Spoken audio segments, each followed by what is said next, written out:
Selamat datang di Jagat Demit, membuka gerbang dunia tak kasat mata. Assalamualaikum warahmatullahi wabarakatuh. Selamat datang di Jagat Demit. Siapkan diri kalian, dengarkan sampai akhir. Dan jangan lupa tulis di kolom komentar, kalian menonton dari kota mana. Siapa tahu, kisah malam ini terjadi tak jauh dari tempat tinggal kalian. Namanya mulai sering disebut orang-orang dengan nada setengah kagum, setengah takut. Haji Wiyat, pemilik warung bakso paling ramai di pinggiran Wonogiri. Kalau siang lewat saja, sudah kelihatan antrean motor berjejer sampai ke bahu jalan. Mobil-mobil dari luar kota parkir sembarangan. Orang rela berdiri hanya demi semangkuk bakso yang katanya beda dari yang lain.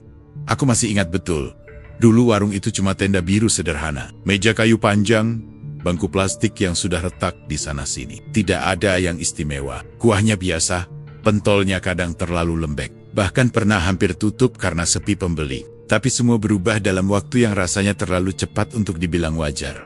Awalnya, cuma desas-desus kecil di warung kopi. "Baksonya sekarang kok enak banget ya," kata seorang sopir truk. Yang lain menimpali, "Iya, beda, kerinya gila." Lalu ada yang berbisik pelan, "Bukan cuma soal bumbu," katanya. Sejak itu, pembicaraan tentang Haji Wiyatno seperti bola salju, menggelinding, membesar, tak bisa dihentikan. Orang-orang mulai menghitung perubahan yang terjadi. Pedaunya, dulu pakai motor butut, sekarang mobil hitam mengilap terparkir tiap sore. Dulu rumahnya berdinding setengah tembok setengah papan, sekarang berdiri megah 2 lantai dengan pagar tinggi. Semua terjadi hanya dalam hitungan bulan. Rezeki orang, nggak ada yang tahu. Katanya suatu hari ketika ditanya seorang pelanggan lama, "Iya Ji, tapi kok cepet banget naiknya?" Sahut pelanggan itu sambil tertawa kaku. Haji Wiyatno hanya tersenyum tipis. Senyum yang entah kenapa tidak sampai ke mata. Orang-orang mulai memperhatikan hal-hal kecil yang sebelumnya tak dianggap penting. Warungnya tak pernah benar-benar tutup. Bahkan lewat tengah malam, lampu dapurnya kadang masih menyala. Beberapa warga yang rumahnya tak jauh dari sana mengaku sering mencium bau anyir bercampur aroma kuah kaldu saat angin malam berembus. "Jam 2 pagi, masih masak?" tanya seorang tetangga pada istrinya. "Katanya sih, buat persiapan besok, biar nggak kehabisan," jawab istrinya. Tapi nada suaranya ragu. Yang membuat orang makin gelisah adalah perubahan sikap Haji Wiyatno sendiri. Ia jadi lebih pendiam, tapi juga lebih percaya diri. Cara bicaranya tegas, tatapannya tajam. Ia sering duduk sendirian di pojok warung setelah maghrib, seperti sedang menunggu sesuatu. Kadang bibirnya bergerak pelan, seperti orang berdoa, atau mungkin berbicara, "Sampean, lihat nggak tadi? Haji ngomong sendiri," bisik seorang karyawan pada temannya. "Ah, mungkin lagi zikir," jawab temannya cepat, seolah ingin menepis pikiran buruk yang mulai tumbuh. Namun, bisikan tak pernah berhenti. Ada yang bilang, ia sering pergi keluar kota, tanpa alasan jelas. Ada yang melihatnya pulang menjelang subuh, dengan pakaian berdebu. Ada pula yang bersumpah pernah melihat sesajen kecil di dekat tungku besar, tempat kuah bakso direbus.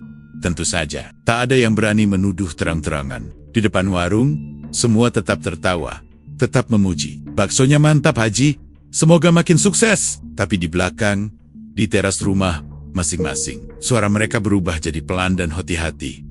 "Kamu percaya nggak Mi, kalau itu pakai Caroline?" tanya seorang ibu pada suaminya. Suaminya terdiam lama sebelum menjawab, "Kalau cuma kerja keras, rasanya nggak mungkin secepat itu." Yang aneh, setiap kali isu mulai memanas, selalu ada saja kejadian yang membuat orang mengalihkan perhatian. Diskon besar-besaran, sedekah Jumat dengan amplop tebal, sumbangan untuk masjid. Haji Wiyatno seperti tahu kapan harus menunjukkan kebaikan, kapan harus membuat orang kembali kagum. Tapi tetap saja, rasa ganjil itu tidak hilang. Seorang tukang parkir pernah bercerita dengan suara gemetar. Katanya, suatu malam ia lupa mengambil jaket di warung dan kembali sekitar pukul 1 dini hari. Dari celah pintu dapur yang sedikit terbuka, ia melihat Haji Wiyatno berdiri menghadap panci besar yang mendidih. Ia tidak sedang mengaduk. Ia hanya berdiri diam. Di depannya, seperti ada bayangan lain yang lebih tinggi, lebih gelap. "Aku nggak berani masuk," katanya. Sumpah, bulu kuduku berdiri semua. Orang-orang mendengarkan cerita itu sambil menelan ludah. Ada yang tertawa menyepelekan. Ada yang langsung pamit pulang lebih cepat, karena tak ingin terlalu larut membicarakan hal seperti itu. Sejak saat itu, warung bakso itu bukan lagi sekadar tempat makan. Ia jadi pusat cerita, pusat bisikan. Setiap sendok kuah yang masuk ke mulut, seperti membawa rasa penasaran, sekaligus ketakutan kecil yang tak terucap. Dan yang paling mengganggu, bukanlah ramainya pembeli, bukan juga cepatnya kekayaan datang, bahwa ada sesuatu yang ikut duduk di sana setiap malam. Sesuatu yang tak terlihat pelanggan, tapi mungkin ikut menikmati setiap mangkuk yang terjual. Haji Wiatno mungkin tersenyum pada semua orang, mungkin membalas salam dengan hangat. Tapi di balik senyum itu, warga Wonogiri merasa ada rahasia yang lebih pekat dari kuah baksonya. Rahasia yang perlahan mulai tercium, seperti bau anyir yang terbawa angin malam. Dan sejak desas-desus itu menyebar, tak ada lagi yang banner-banner makan dengan tenang. Kalau orang-orang sekarang hanya melihat mobil hitamnya, rumah 2 lantainya, dan warung bakso yang tak pernah sepi di sudut jalan Wonogiri itu, mereka mungkin lupa atau memang tak pernah tahu bahwa dulu Haji Wiatno hanyalah lelaki biasa yang nyaris kalah oleh keadaan. Sebelum namanya disebat-sebat dengan nada kagum bercampur takut, ia hanyalah perantau yang menggantungkan hidup dari gerobak bakso dorong. Pagi buta ia sudah bangun, menggiling daging sendiri, mencampur tepung dengan tangan yang kapalan. Siang hari berkeliling kampung, malamnya menghitung receh dengan wajah letih. Tidak ada yang istimewa, bahkan seringkali ia pulang dengan kuah yang masih setengah panci karena tak habis terjual. Apa enggak sebaiknya cari kerja lain saja, Pak? Istrinya pernah berkata pelan suatu malam. Haji Wiatno tidak langsung menjawab. Ia hanya menatap tumpukan uang logam di lantai, menghitung ulang, lalu menghela napas panjang. Ini satu-satunya yang aku bisa, katanya lirih. Warung permanen yang kini ramai itu dulunya hanya tenda biru yang dipasang tiap sore. Kalau hujan turun, air menggenang di bawah kaki pembeli. Kalau angin kencang, terpalnya terangkat-angkat, seperti mau lepas. Beberapa kali panci kuahnya hampir tumpah karena meja goyah. Pembeli datang dan pergi tanpa kesan. Tidak ada yang kembali karena rindu rasa. Utang mulai menumpuk ketika harga daging naik. Ia meminjam ke koperasi, lalu ke tetangga, lalu ke saudara jauh. Semua dilakukan demi mempertahankan usaha yang seakan tak mau berkembang. Anak pertamanya hampir putus sekolah karena SPP menunggak 3 bulan. Aku malu tiap ditagih guru, kata anaknya suatu sore. Kalimat itu seperti tamparan keras. Tapi Haji Wiatno hanya terdiam. Dalam diam itulah sesuatu mulai tumbuh rasa gagal, rasa terpojok, rasa ingin membuktikan bahwa ia bisa lebih dari sekadar penjual bakso yang dipandang sebelah mata. Ada masa di mana warungnya benar-benar sepi berhari-hari. Ia duduk sendirian menunggu pembeli yang tak datang. Kuah yang sudah direbus sejak pagi terbuang percuma. Bau kaldu yang dulu terasa menenangkan, kini justru seperti ejekan. Rezeki mah gak kemana, hibur seorang tetangga. Iya, jawabnya. Singkat, tapi sorot matanya kosong. Istrinya mulai sering sakit-sakitan. Bukan penyakit berat, kata dokter. Hanya kelelahan dan kurang istirahat. Tapi biaya berobat tetap saja harus dibayar. Di dapur rumah yang sempit itu, kadang terdengar suara mereka berdebat pelan, berusaha agar anak-anak tak mendengar. Kita nggak bisa begini terus, Pak. Mau bagaimana lagi? Semua sudah aku coba. Kalimat itu berulang seperti doa yang kehilangan makna. Beberapa warga masih ingat bagaimana Haji Wiatno dulu sering duduk di masjid selepas Isya, lebih lama dari biasanya. Ada yang bilang ia sedang mendekatkan diri pada Tuhan. Ada pula yang berbisik ia sedang mencari jawaban atas kebuntuan hidupnya. Wajahnya terlihat makin tirus, pipinya cekung, matanya menyimpan lelah yang tak pernah benar-benar hilang. Pernah suatu hari, ia hampir menjual gerobak satu-satunya. Seorang pengepul barang bekas sudah datang menawar. Harga yang ditawarkan memang tak seberapa, tapi cukup untuk menutup sebagian utang. Kalau gerobaknya dijual, terus mau jualan apa? Tanya istrinya dengan suara bergetar. Ia terdiam lama, tangannya memegang gagang gerobak itu, seperti memegang sisa harga diri yang belum runtuh. Akhirnya ia menggeleng pelan. Belum waktunya, katanya. Namun malam itu, ia tidak tidur. Tetangga yang rumahnya berdempetan mengaku mendengar suara kursi digeser-geser dan langkah kaki mondar-mondar sampai lewat tengah malam. Seolah ada pergulatan besar di dalam dirinya, antara menyerah atau mencari jalan lain. Yang paling menyakitkan mungkin bukan soal uang, tapi soal pandangan orang. Ada yang mulai meremehkan, ada yang turang-turangan berkata, baksonya biasa saja, kalah sama yang di pasar. Kalimat sederhana, tapi cukup untuk membuat harga dirinya tergores. Dalam keputusasaan itu, Haji Wiatno berubah jadi lebih pendiam. Ia jarang bercanda. Senyumnya tipis dan cepat hilang. Tatapannya sering kosong, seperti memikirkan sesuatu yang tak dibagi kepada siapapun, bahkan kepada istrinya. Suatu malam, setelah semua tertidur, ia berdiri di depan rumah kecilnya, memandang langit gelap tanpa bintang. Angin berembus pelan membawa bau tanah basah. Ia bergumam sendiri, hampir tak terdengar. Kalau memang ada jalan lain, tunjukkan. Tak ada yang tahu kepada siapa kalimat itu ditujukan. Doa, harapan, atau yang lain. Beberapa hari setelah malam itu, warga mulai melihatnya sering pergi tanpa pamit jelas. Katanya mencari pemasok daging lebih murah. Katanya belajar resep baru, tapi waktu-waktu perginya terasa aneh terlalu. Malam untuk urusan dagang biasa. Masa sulit itu seperti jurang yang hampir menelannya. Dan di tepi jurang itulah, Haji Wiyatno berdiri, lelah, terdesak, dengan keinginan besar untuk keluar dari kemiskinan, apapun caranya. Orang-orang mungkin hanya melihat hasil akhirnya nanti. Tapi sebelum semua kemewahan dan antrean panjang itu, pernah ada fase di mana ia hampir kehilangan segalanya, usaha, keluarga, bahkan mungkin imannya sendiri. Orang-orang bilang, perubahan besar dalam hidup seseorang selalu diawali oleh satu pertemuan. Entah itu pertemuan yang direncanakan, atau justru yang terjadi saat hati sedang paling rapuh. Dalam hidup Haji Wiyatno, pertemuan itu konon terjadi ketika ia berada di titik paling bawah, saat utang menekan dari segala arah, dan harga dirinya nyaris runtuh di sudut kecil rumahnya di pinggiran Wonogiri. Awalnya hanya kabar samar. Seorang pelanggan lama yang jarang datang tiba-tiba menghulden. Duduk lama di warungnya yang sepi. Lelaki itu bukan orang asli situ. Logatnya berbeda. Tatapannya tenang tapi dalam. Seperti menyimpan sesuatu yang tidak ingin dibuka sembarangan. "Panjenengan kelihatan banyak pikiran, Ji," katanya pelan, sambil mengaduk bakso yang hampir tak disentuhnya. Haji Wiyatno tersenyum hambar. Namanya juga hidup. Lelaki itu tidak tertawa. Ia hanya menatap lurus, seolah menembus wajahnya. "Kalau ada jalan supaya warung ini ramai, sampean mau?" Pertanyaan itu sederhana, tapi nadanya tidak biasa. Bukan seperti tawaran bisnis. Bukan juga seperti candaan. Lebih seperti umpan yang dilempar ke dalam hati yang sedang kosong. Konon, dari percakapan singkat itulah, arah hidup Haji Wiyatno mulai bergeser. Lelaki itu menyebut tentang seseorang di lereng gunung. Seorang orang pintar yang bisa membantu membuka pintu rezeki. Tidak gratis, tidak tanpa syarat, tapi pasti. Beberapa warga kemudian mengingat bahwa sejak hari itu, Haji Wiyatno sering menghilang pada malam tertentu. Ia pamit singkat pada istrinya. "Ada urusan sebentar," katanya. "Urusan apa malam-malam begini?"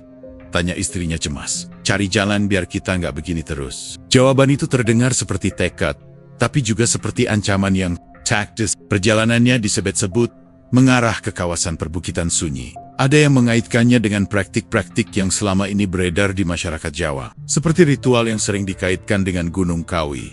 Meski tak ada yang benar-benar melihat ia pergi sejauh itu. Bayangan tentang lereng gunung, kemenyan, dan perjanjian tak kasat mata mulai hidup dalam cerita warga. Seorang tukang ojek pernah mengaku mengantarnya sampai ke jalan kecil yang gelap dan jarang dilewati orang. "Turunin saya di sini saja," kata Haji Wiyatno waktu itu. "Loh, Pak, ini kan sepi banget." Memang itu tujuannya. Kalimat terakhir itu terus terngiang di kepala si tukang ojek. Konon, di sebuah rumah tua di lereng yang jauh dari permukiman, ia bertemu dengan lelaki sepuh berjubah hitam. Wajahnya tidak seram, justru biasa saja, tapi sorot matanya tajam, seperti tahu isi hati orang yang datang. "Kamu ingin kaya?" tanya orang itu tanpa basa-basi. Haji Wiyatno tidak langsung menjawab. Namun diamnya sudah cukup. "Kaya itu mudah," lanjutnya pelan.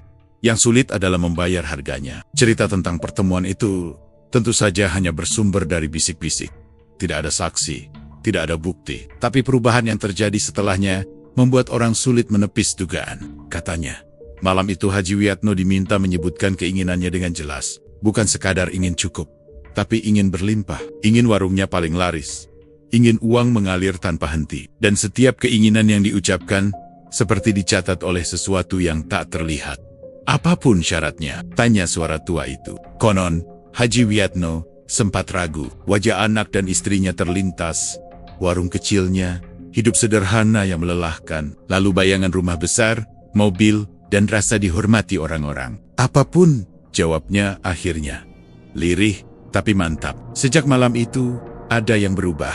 Ia pulang menjelang subuh dengan langkah lebih ringan, tapi wajah lebih pucat. Istrinya yang terbangun sempat bertanya, "Kamu dari mana?" "Cari rezeki," jawabnya singkat, Tak ada penjelasan lebih lanjut. Hari-hari berikutnya, ia terlihat lebih bersemangat. Seperti orang yang baru saja diberi rahasia besar. Ia mulai melakukan beberapa hal yang aneh menurut karyawan dan tetangga.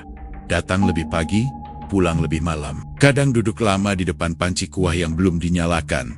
Seperti berbicara dalam hati. Beberapa warga bersumpah melihat asap tipis dari dapur warungnya pada jam-jam yang tidak wajar. Bau kemenyan samar bercampur dengan aroma kaldu. Tapi setiap kali ditanya, Haji Wiatno hanya tersenyum. Bumbu baru, katanya. Pertemuan di lereng gunung itu tidak pernah ia akui, tidak pernah ia ceritakan. Namun dari sanalah, menurut desas-desus yang terus hidup di kampung itu, pintu kekayaan mulai terbuka perlahan. Dan bersamaan dengan itu, sesuatu yang lain ikut masuk. Sesuatu yang tak pernah benar-benar pergi setelah dipanggil. Warga mungkin tak tahu persis apa yang terjadi malam itu, tapi mereka sepakat pada satu hal. Sejak pertemuan itulah, Haji Wiatno bukan lagi lelaki yang sama. Tatapannya berubah, langkahnya lebih mantap, dan bayangan di belakangnya terasa lebih panjang dari biasanya.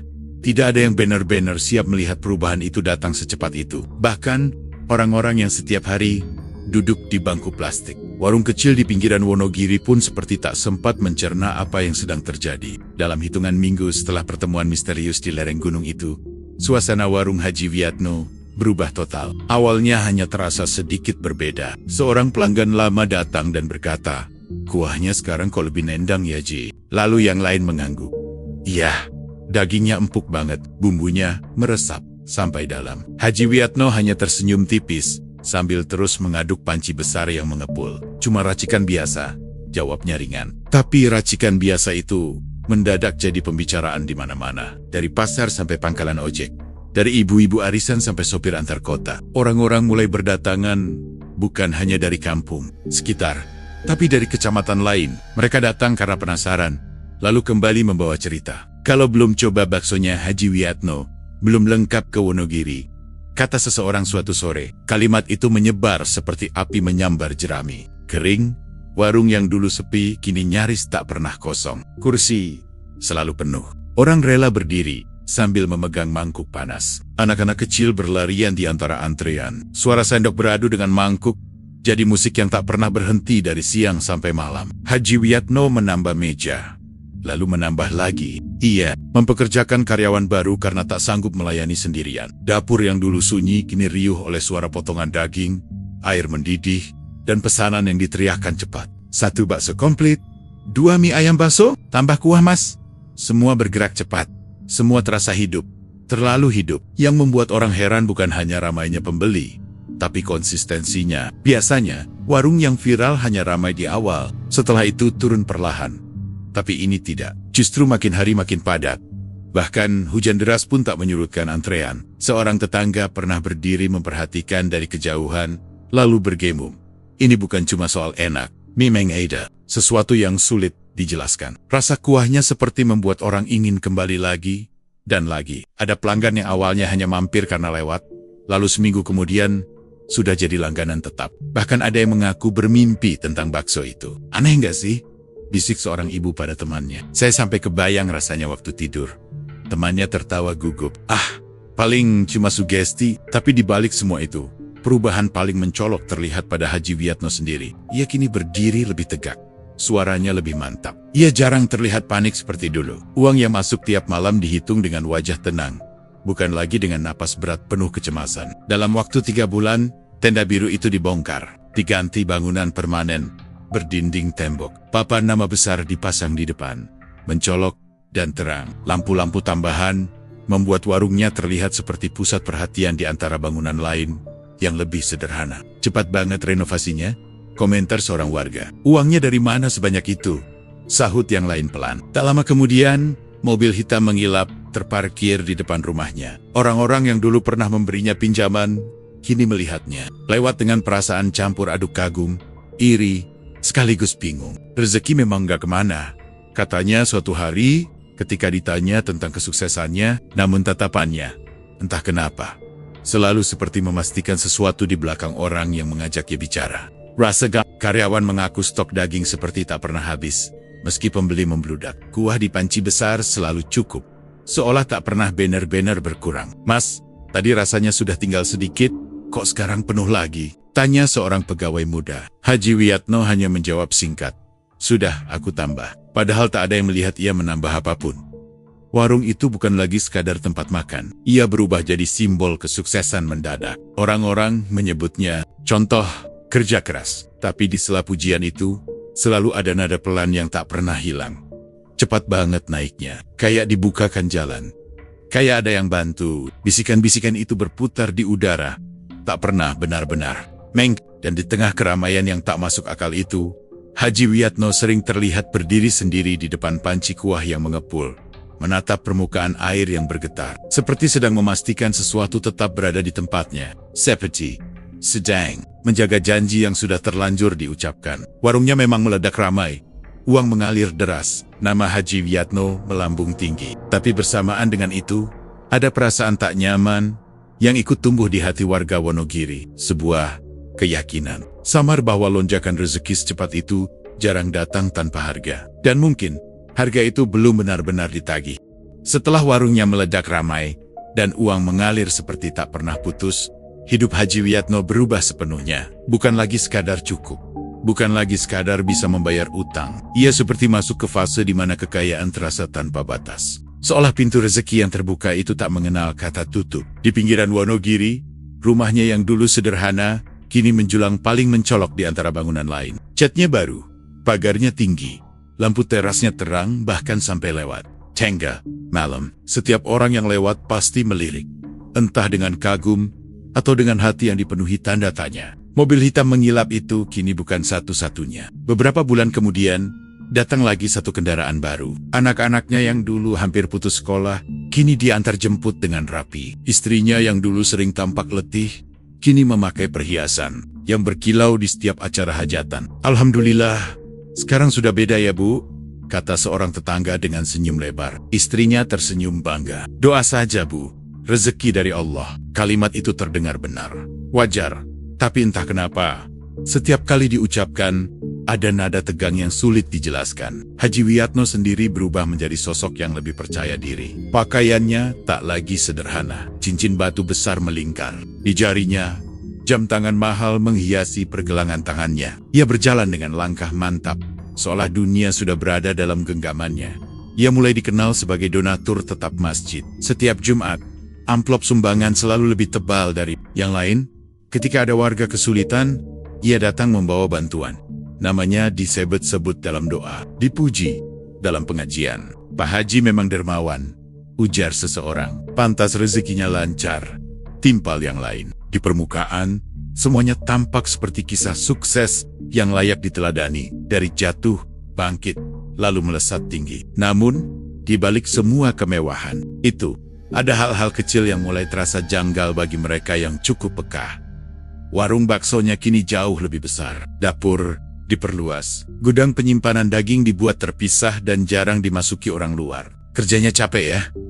Tanya seorang warga pada mantan pegawainya. Mantan pegawai itu terdiam sebentar sebelum menjawab. Capek sih biasa, tapi suasananya beda. Beda bagaimana? Ia hanya menggeleng pelan. Nggak enak saja. Beberapa karyawan mengaku bahwa setiap malam tertentu, Haji Wiyatno melarang siapapun masuk ke dapur. Setelah jam tertentu, ia akan berdiri sendirian di depan panci besar yang terus mengepul. Meski warung sudah tutup, kadang terdengar seperti suara gumaman pelan, bercampur dengan bunyi air mendidih. Pak Haji, masih di dalam? Pernah seorang pegawai memberanikan diri bertanya dari luar. Ya, kalian pulang saja, jawabnya singkat dari balik pintu. Tak ada yang berani membantah. Di rumahnya pun, fase menikmati kekayaan itu terlihat jelas. Televisi besar, sofa empuk, lantai marmer yang mengilap. Setiap tamu yang datang dibuat terkesan. Haji Wiyatno sering duduk di ruang tamu luasnya sambil tersenyum puas, mendengarkan pujian demi pujian. Dulu siapa sangka bisa seperti ini, Ji?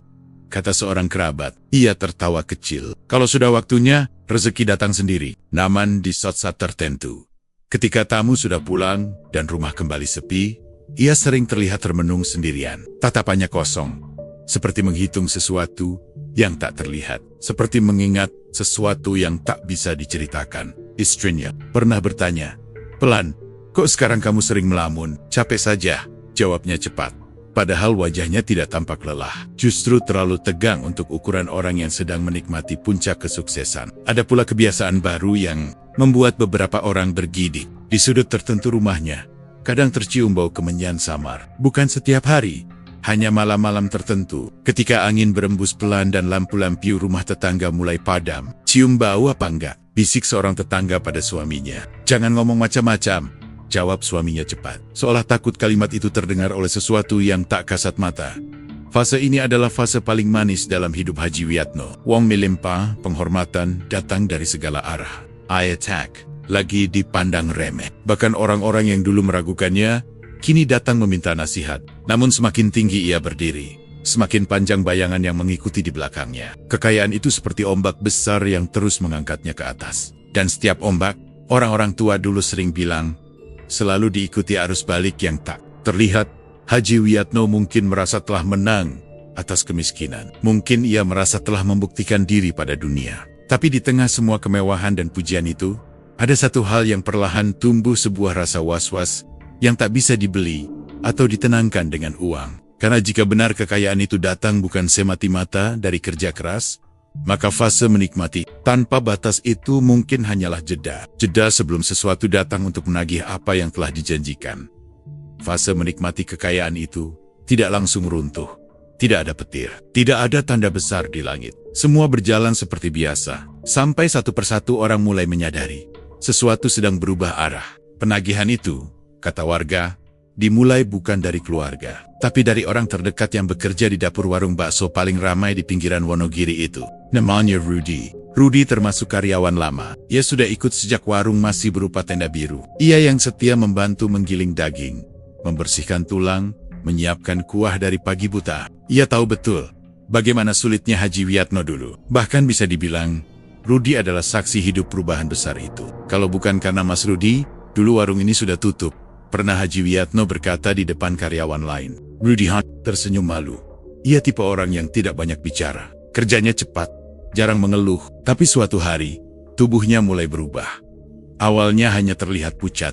Wajahnya seperti kurang tidur. Masuk angin, mungkin, katanya saat ditanya. Namun seminggu kemudian, badannya makin kurus. Matanya cekung, tangannya gemetar saat mengangkat panci kecil. Nafasnya pendek, padahal pekerjaannya tak seberat dulu, karena karyawan sudah banyak. "Kamu ke dokter Ruth," kata salah satu teman. "Kerjanya?" "Ya, nanti," jawabnya pelan. Ia memang sempat dibawa ke klinik. Hasilnya aneh, tidak ada penyakit jelas, tidak ada infeksi berat, hanya tubuh yang seperti kehilangan tenaga dari dalam. Dokter memberi vitamin, menyuruh istirahat, tapi istirahat tak banyak membantu. Yang membuat suasana jadi mencekam adalah igawan Rudy saat mulai demam tinggi. Beberapa teman kerja yang menjenguknya mendengar ia menhobat-naibat sesuatu dalam tidur. "Sudah waktunya, jangan aku," gumamnya dengan suara parau. "Waktunya apa, Ruth?" tanya temannya, merinding. Rudy membuka mata setengah sadar, tatapannya kosong. Dia datang di dapur dekat panci. Kabar itu cepat menyebar di antara karyawan, lalu sampai ke telinga warga. Nama Haji Wiyatno ikut terseret dalam bisikan-bisikan yang makin tajam. "Apa jangan-jangan ini mulai bayar?" bisik seorang ibu di teras rumah. "Bayar apa?" Janji itu. Tak ada yang berani menyebut kata pesugihan keras-keras. Tapi semua tahu arah pembicaraan. Yang lebih membuat orang bergidik, selama Rudy sakit keras, warung tetap buka seperti biasa. Ramai, bahkan lebih ramai. Haji Wiyatno tidak terlihat panik. Ia memang sempat menjenguk, tapi wajahnya sulit ditebak. Bukan sedih yang dalam, bukan juga takut. Lebih seperti orang yang sedang menghitung sesuatu. "Gimana kondisi Rudy, Ji?" tanya seorang pelanggan lama. "Doakan saja," jawabnya singkat. Beberapa hari kemudian, kabar itu datang seperti angin dingin yang menembus tulang. Rudy meninggal dunia menjelang subuh. Tanpa diagnosa jelas, tanpa sebab yang bisa dijelaskan secara gamblang. Warga berdatangan melayat. Suasana rumah duka penuh isak pelan dan tatapan saling memahami tanpa perlu banyak kata. "Masih muda, sehat-sehat saja dulu. Aneh banget sakitnya." Haji Wiyatno datang terakhir. Ia berdiri cukup lama di depan jenazah. Tidak ada air mata yang benar-benar jatuh. Hanya tatapan dalam yang sulit dimengerti. Konon, ada yang melihat bibirnya bergerak pelan, seperti berbisik. Tapi tak ada yang cukup dekat untuk mendengar apa yang diucapkan. Setelah pemakaman, suasana warung berubah tipis. tapi terasa. Carrier jadi lebih pendiam. Mereka saling pandang kalau sudah lewat maghrib. Gudang daging terasa lebih dingin dari biasanya. Dan setiap kali panci besar kuah mulai mendidih, suara gelembungnya seperti terdengar lebih keras di telinga. Mas, kamu ngerasa nggak sih, sejak Mas Rudi nggak ada, kok rasanya beda? Tanya seorang pegawai baru. Jangan ngomong sembarangan. Jawab yang lain cepat, tapi suaranya bergetar. Yang paling membuat bulu kuduk berdiri adalah satu kejadian yang diceritakan pelen-pelen oleh salah satu karyawan shift malam. Katanya, beberapa hari setelah kematian Rudi, ia melihat bayangan sekilas di dekat tungku. Posturnya mirip, berdiri membelakangi, seperti sedang mengaduk. Mas Rudi, panggilnya refleks. Bayangan itu menghilang. Sejak saat itu, kata penagihan mulai terdengar lebih sering dalam bisikan warga. Mereka mengingat cerita tentang perjanjian di lereng gunung, tentang harga yang harus dibayar. Dan mereka sepakat dalam hati, meski tak ada bukti nyata, ini mungkin baru permulaan. Warung tetap ramai, uang tetap mengalir. Haji Wiatno tetap tersenyum melayani pelanggan. Tapi kematian Rudi seperti garis pertama yang ditarik oleh sesuatu yang tak terlihat. Garis yang menandai bahwa janji yang pernah diucapkan itu kini mulai diminta kembali. Dan jika benar ini adalah penagihan pertama, maka pertanyaan yang menghantui seluruh Wonogiri saat itu hanya satu. Kalau bukan Rudi, berikutnya, siapa? Kematian Rudi belum sempat benar-benar hilang dari ingatan warga, ketika suasana berubah lebih pekat. Kalau sebelumnya penagihan terasa jauh, seolah hanya menyentuh area dapur dan warung. Kali ini sesuatu itu seperti melangkah lebih dalam, masuk ke ruang yang lebih pribadi, ke rumah, ke tempat yang seharusnya paling aman. Rumah megah Haji Wiatno di pinggiran Wonogiri itu mulai terlihat berbeda. Bukan karena bangunannya berubah, tapi karena suasananya. Lampu teras yang biasanya terang, kini sering dibiarkan redup. Pintu yang dulu terbuka lebar untuk tamu kini lebih sering tertutup rapat.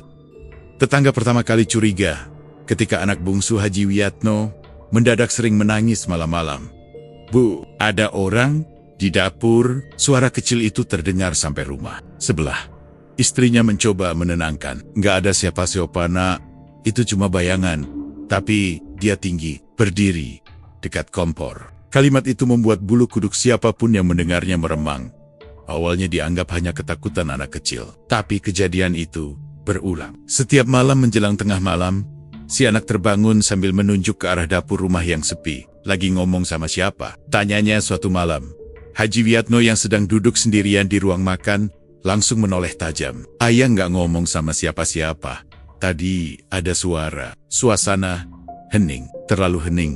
Istrinya mulai sulit. Tidak, ia mengaku sering bermimpi didatangi sosok tinggi besar yang berdiri di ujung ranjang. Wajahnya tidak jelas, tapi tatapannya terasa berat. Dalam mimpi itu, sosok tersebut hanya berkata satu kalimat berulang-ulang. Janji. Belum lunas, ia terbangun dengan napas tersengal dan keringat dingin. Pak, aku mimpi aneh lagi, katanya suatu dini hari. Haji Wiatno yang duduk di tepi ranjang tidak langsung menjawab. Ia hanya menunduk. Kedua tangannya saling menggenggam erat. Mimpi apa? Ada yang nagih. Kata itu menggantung di udara. Nagih. Beberapa hari kemudian, tetangga mengaku melihat sesuatu yang membuat cerita makin liar. Sekitar pukul 1 malam, terdengar suara seperti benda jatuh dari dalam rumah Haji Wiatno. Disusul suara pintu dapur terbuka keras. Kamu dengar nggak? Bisik seorang tetangga pada suaminya. Iya, tapi jangan ikut campur. Namun rasa penasaran mengalahkan ketakutan. Dari balik jendela, samar-samar terlihat Haji Wiatno berdiri sendirian di dapur rumahnya. Lampu hanya menyala satu, menciptakan bayangan panjang di dinding. Ia seperti berbicara dengan seseorang yang tak terlihat. Aku sudah kasih, katanya pelan tapi tegas. Hening beberapa detik. Kurang apa lagi? Tak ada jawaban yang terdengar, tapi ekspresinya berubah. Tegang, takut, marah bercampur jadi satu. Sejak malam itu, anak sulungnya mulai sering sakit kepala hebat, tanpa sebab jelas. Dokter tak menemukan kelainan, tapi setiap kali azan maghrib berkumandang, ia terlihat gelisah. Rumah ini dingin banget, katanya suatu sore. AC nggak nyala. Istrinya mulai kehilangan ketenangan. Ia tak lagi menikmati perhiasan dan kenyamanan rumah besar itu. Ia sering duduk sendiri di ruang tamu, menatap kosong ke arah pintu dapur. Kita pindah saja, Pah, katanya suatu malam dengan suara hampir putus. Haji Wiatno menatapnya lama. Nggak semudah itu. Kenapa? Ia tidak menjawab.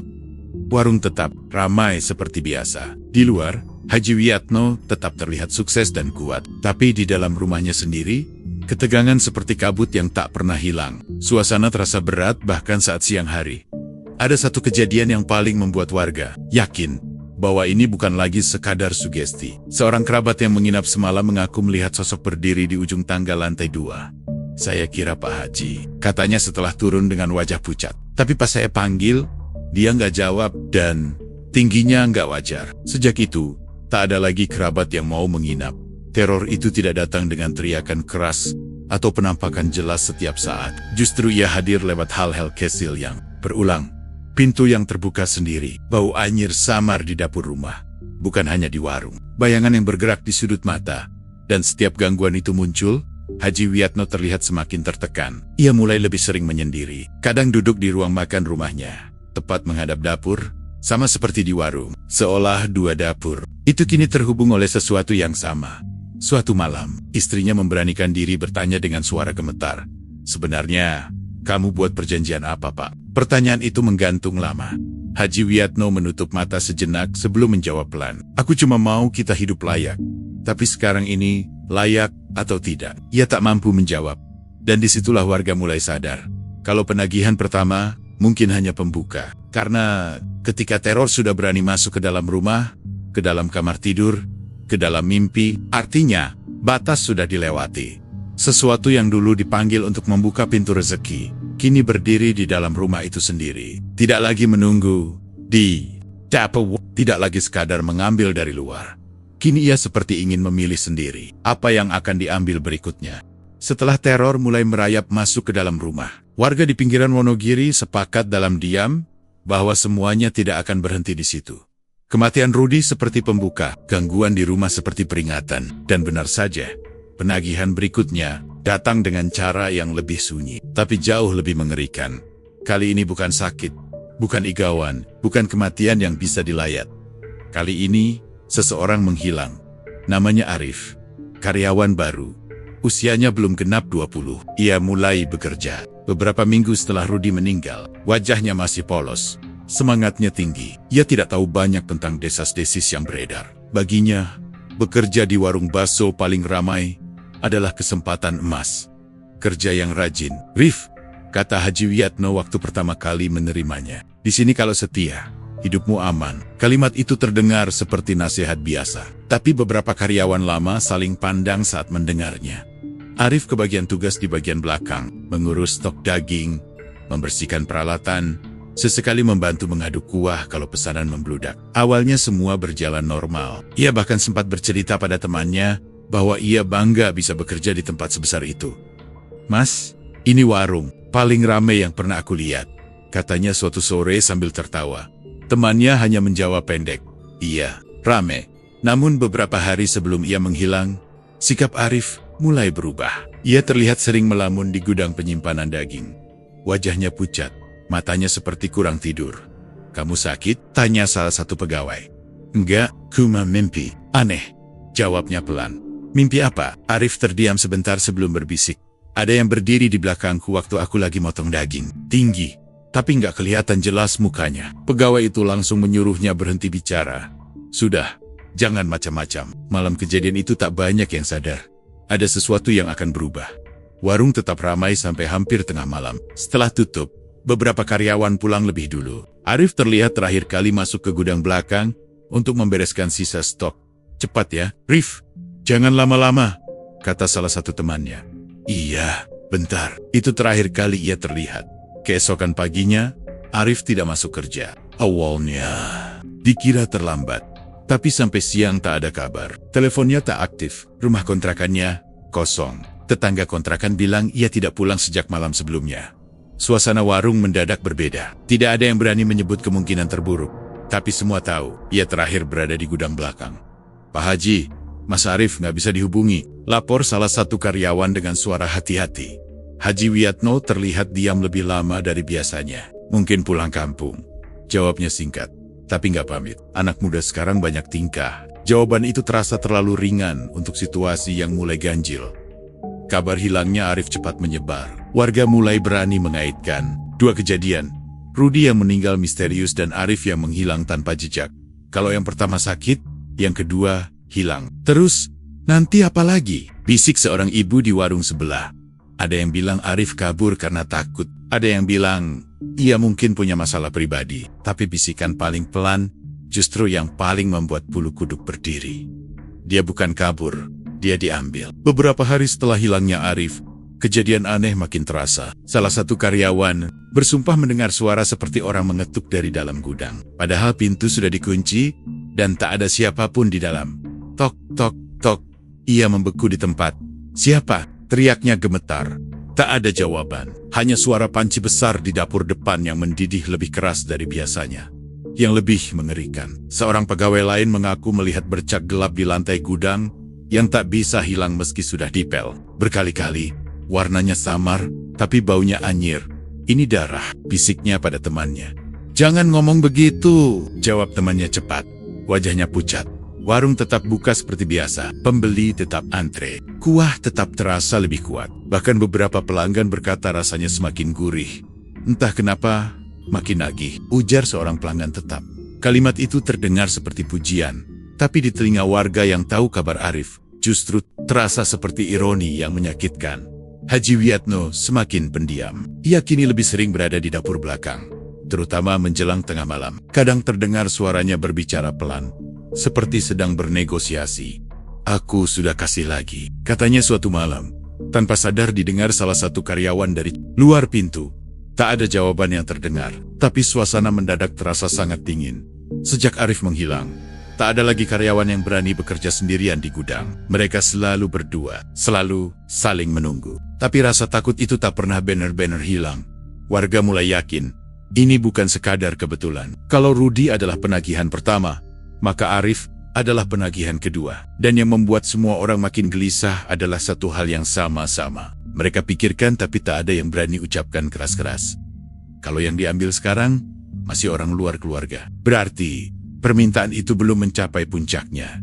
Dan ketika sesuatu yang tak terlihat sudah berani mengambil tanpa jejak, maka pertanyaannya bukan lagi apakah ini akan berhenti, tapi kapan giliran darah daging sendiri yang akan disebut. Setelah Arif menghilang tanpa jejak, suasana di sekitar rumah dan warung Haji Wiatno di pinggiran Wonogiri tak pernah bener-bener sama lagi. Kalau sebelumnya warga hanya berbisik, kini bisikan itu berubah jadi ketakutan yang nyata. Sesuatu sedang menghitung, dan hitungan itu belum selesai. Penagihan pertama mengambil karyawan lama, penagihan kedua mengambil karyawan baru.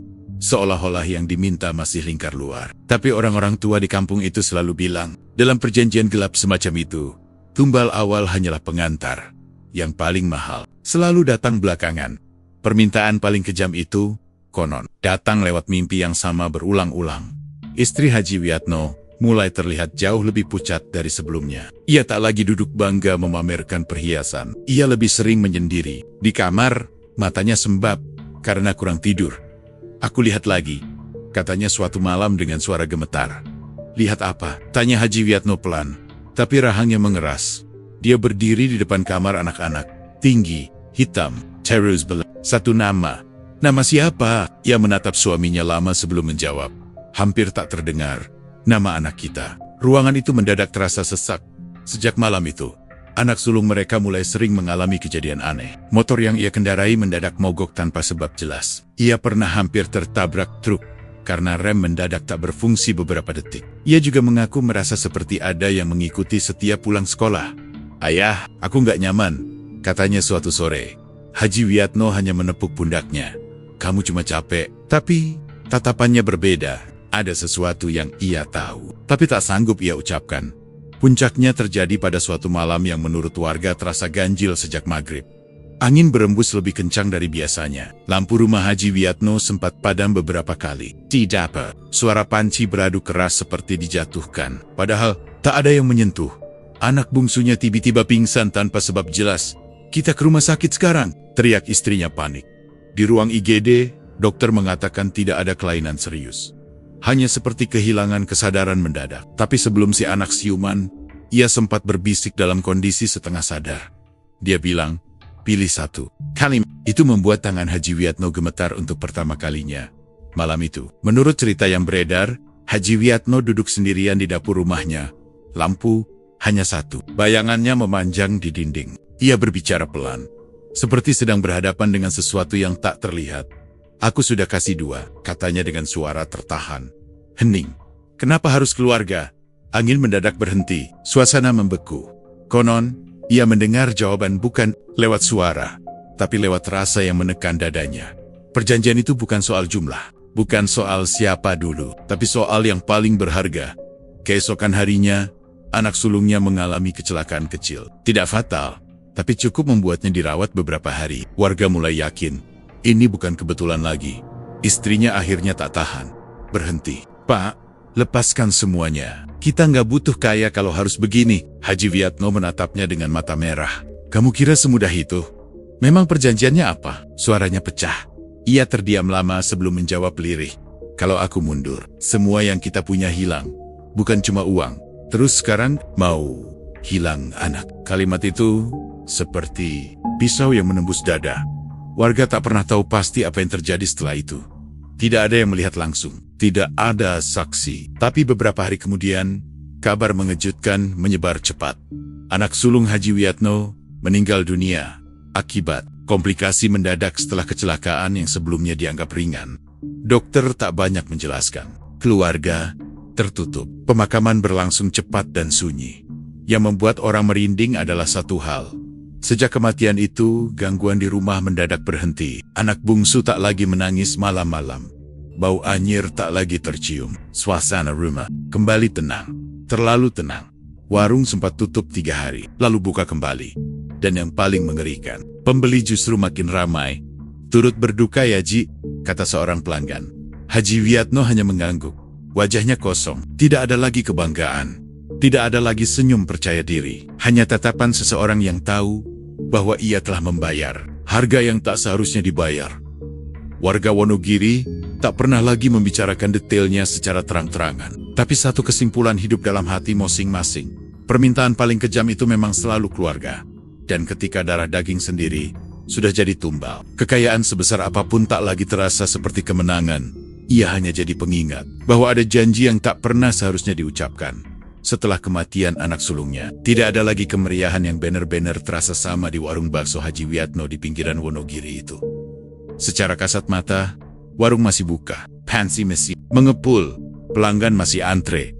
Tapi ada sesuatu yang hilang, bukan hanya tawa, bukan hanya semangat, melainkan jiwa dari tempat itu sendiri. Wajah Haji Wiatno berubah total.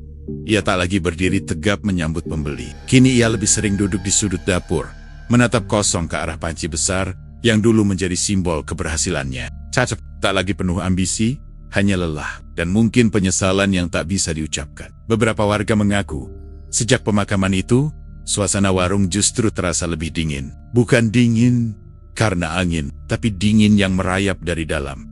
Kamu ngerasa gak sih, bisik seorang pelanggan pada temannya. Rasanya tetap enak.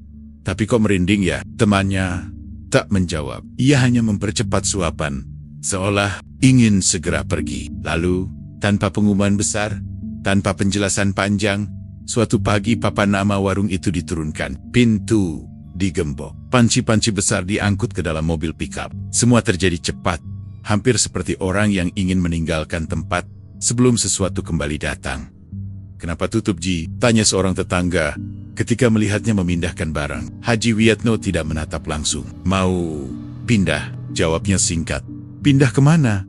Ia tidak menjawab lagi. Rumah megahnya yang dulu terang kini gelap. Dalam hitungan minggu, keluarga itu benar-benar menghilang dari kampung. Tidak ada perpisahan.